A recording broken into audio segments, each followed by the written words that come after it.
Let me comment on my perception of what an at-risk student is. My perception and the way that we approach this through the project is that this is a very broad definition. So, for example, at the most simple level, a student who's a commuter student is potentially at risk because he or she is then disengaged from the possibilities of study groups on campus, for example, or maybe being able to be engaged in intramural athletics, those kinds of things. So we see at risk from a very broad perspective. A student could be at risk if he or she doesn't have a campus part-time job as a work study, for example.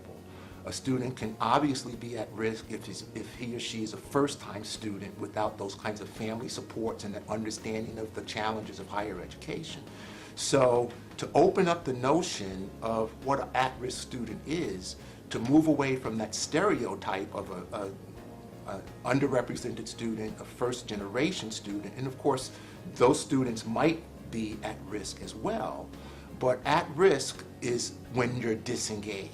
And that's the way that I envision that terminology, and that's the way that we approach it at John Carroll through our First in the World project, to make sure that we find those ways that we are having the students be engaged.